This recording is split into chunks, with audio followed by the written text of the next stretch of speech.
Today I watched Harlem Nights, written, directed, produced probably, and starring Eddie Murphy himself. Real quick off the bat, I'm just going to say that I'm going to keep this video a little bit shorter. Nobody's watching these, so there's no reason to yap for 10 minutes plus. But anyways, this is the only movie ever directed by Eddie Murphy and probably ever will be directed, which I think is just actually insane. He's only written a handful of movies, and then obviously he's produced and starred in many movies.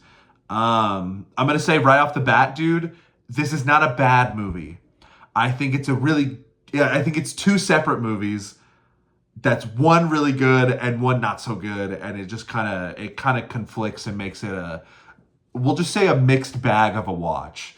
Um, yeah, dude, Eddie Murphy and Richard Pryor are the main protagonists of the film, if you will.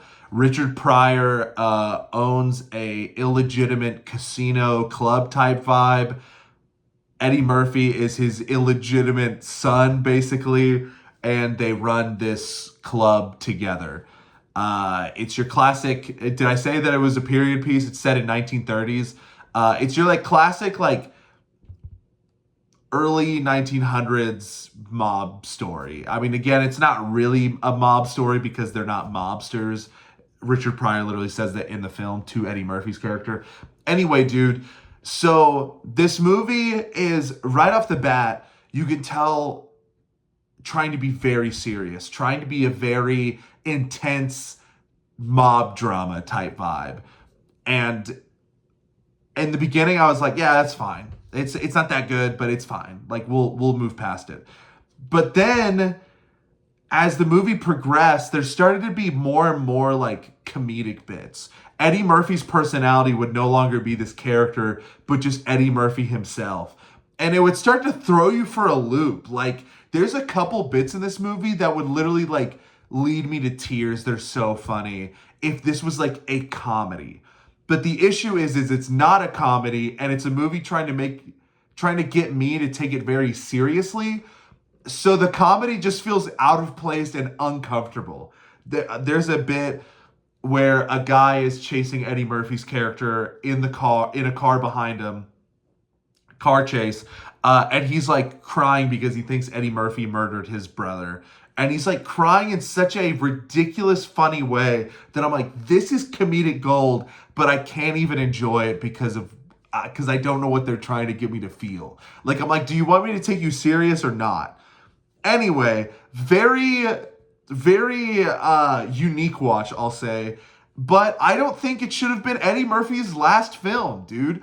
I'm sure that he got bullied out of doing it ever again. I'm sure the critics were not nice to him. I'm sure, Hollywood was not nice to him. I'm sure nobody was like, yeah, dude, do another one. Like, try it again. But I think he should have tried again, man, because I feel like Eddie Murphy as a comedian, how see most comedians in the biz kind of run their lives. It's like they're super gifted and talented at just being funny and having a very witty outlook on life, and so their comedic chops just come naturally.